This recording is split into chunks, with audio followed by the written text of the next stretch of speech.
یہ فرما دیجئے آپ آمنہ کہ جس طرح ابھی میں نے اپنے انٹرو میں بھی عرض کیا کہ قرآن میں بھی کہا گیا ہے کہ دنیا برتنے کی چیز ہے، اس کی کیا تفصیل ہے، فرما دیجئے گا۔ بسم اللہ الرحمن الرحیم۔ دنیا جس طرح کہ ابھی ذکر ہوا کہ دنیا فانی ہے، ختم ہو جانی ہے، یہاں پہ ہماری زندگی ہمیں جو جو نعمتیں ملتی ہیں وہ ختم ہو جانی ہے، ایک دن گزر جانا ہے سب کچھ۔ اب ہمیں برتنے کی چیز یعنی کہ گزارا کرنا، گزرنا، کسی چیز کا کوئی سفر کرنا، برتنے کی چیز۔ اب برتنے سے مراد یہاں پر کیا ہے کہ جو نعمتیں تمہیں میسر ہیں جیسی زندگی، ان کو گزارو، اور اس کے بعد آگے آنے والی جو زندگی ہے وہ باقی زندگی ہے، وہ کبھی ختم نہ ہونے والی ہے۔ تو یہاں پر رہتے ہوئے اس آگے آنے والی زندگی کی تیاری کرو اور اس زندگی کو خوبصورت بنانے کی کوشش کرو۔ تو جا بجا اس کا درس ہمیں کلام اللہ میں ملتا ہے۔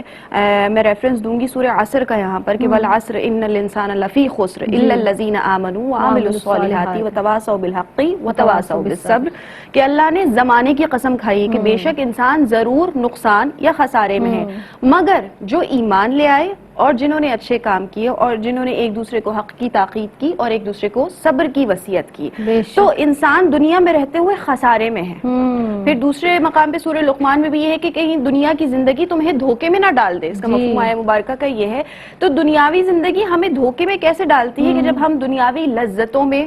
گھر جاتے ہیں، دنیاوی خواہشات جو ہے وہ ہمارا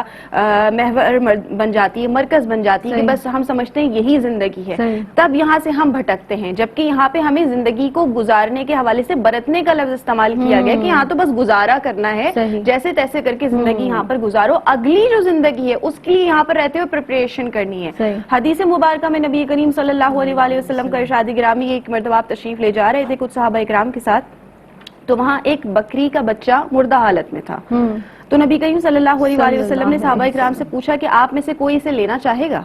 اور کتنے رقم دے گا اس کی؟ تو لوگوں نے یہی عرض کی کہ یا رسول اللہ، اس کو لینے کے لیے رقم کی کیا ضرورت، ہم تو کسی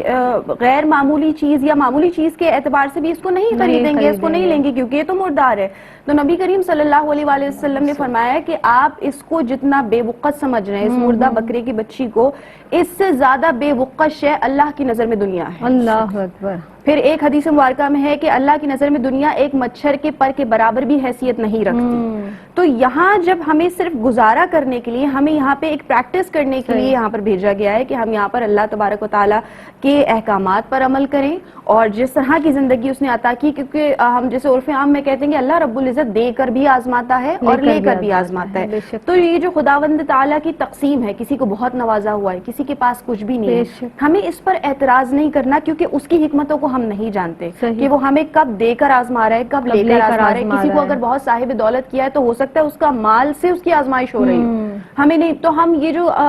کہہ لیجئے کہ ہم ناشکری کی کلمات کہہ دیتے ہیں، یا یہ کہہ دیتے ہیں ہمیں زندگی میں ملا ہی کیا، ہم نے اچیو ہی کیا تو ہمارا حساب کتاب کیا ہوگا، ہم تو ساری زندگی مشکلات پریشانیوں میں رہے۔ آپ کو نہیں معلوم آپ کو یہ مشکلات کس وجہ سے دی جا رہی ہیں، ہو سکتا ہے آپ کے گناہوں کی وجہ سے ہو سکتا ہے اللہ رب العزت نے کسی خاص آپ کو اپنا قرب عطا فرمانا ہو جس کی وجہ سے آپ کو وہ اس راستے سے گزار رہا ہے۔ بہرحال ہمیں زندگی کو اس طرح گزارنا ہے کہ ہمیں آگے آنے والے جہان کی، آگے آنے والی دنیا کی جو ہے وہ تیاری کرنی ہے، اور اس کے لیے جتنے نیک اعمال یہاں کریں گے وہاں اتنی راحتیں ملیں گی۔ تو یہاں برتنا ہے، یہاں گزارا کرنا ہے۔ سبحان اللہ۔ اور جس طرح سے ظاہر ہے یہ بھی ہماری تعلیمات ہیں، اور اس سے ہمیں پتہ چلتا ہے کہ دنیا میں ہمیں ایک مسافر کی طرح رہنا ہے، جیسے کہ ایک مسافر کہیں جانے کے لیے بہت ہی کم ساز و سامان جمع کرتا ہے تاکہ سفر آسان ہو جائے، تو اس دنیا میں بھی ہمیں اسی مسافر کی طرح رہنا ہے۔ مزید اس موضوع کے تناظر میں گفتگو کی جائے گی، آپ رہیے گا ہمارے ساتھ، ہم رہیں گے آپ کے ساتھ، ملتے ہیں اس مختصر سے وقفے کے بعد۔